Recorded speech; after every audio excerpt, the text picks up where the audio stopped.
Сәлем достар, бүгін 104-ші сабақты өтетін боламыз. Сіздер үшін пайдалы басқа да сабақтар шығып отыру үшін міндетті түрде подписаться батырмасын басып, каналымызға жазылып алыңыздар. 5-ші жаттығу: өлеңді суреттердің көмегімен оқы. Ұшақтан жылдам бұлттар. Таңертең күн ашық, тұр еді нұр шашып, аспанда бұлт жоқ, ендеше күдік жоқ. Ойладым дәл бүгін жаумайды жаңбыр, шықтым мен үйімнен жидешең күйіммен. Әурелер жолда құр, алғам жоқ қолшатыр, кенеттен аспанды бұлт торлай бастады.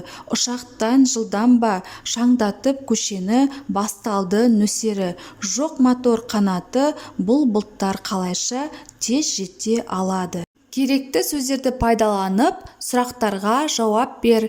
Күн қандай, аспан қандай, аспанды қандай бұлттар торлады? Керекті сөздер: ашық, бұлтсыз, бұлтты, қалың сөздері. Сын есімдердің астынсыз, туынды сын есімдерді сөз құрамына ажырат.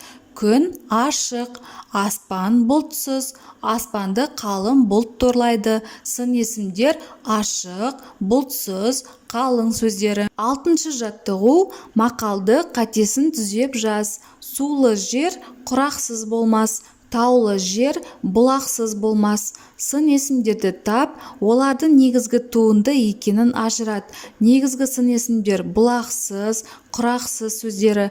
Туынды сын есімдер сулы, таулы сөздері. 7-ші жаттығу: берілген сын есімдерді келесі беттегі кестеге орналастыр. Әсерлі әңгіме, атақты кенші, тұнық су, ізгі ой, жаңа дәптер, сүтті сиыр, әдемі қыз, биік тау, шөпті жер, жүйрік ат сөздері берілген. Негізгі сын есімдер: тұнық су, ізгі ой, жаңа дәптер, әдемі қыз, биік тау, жүйрік ат. Туынды сын есімдер: атақты кенші, әсерлі әңгіме, сүтті сиыр, шөпті жер сөздерін келтіруге болады.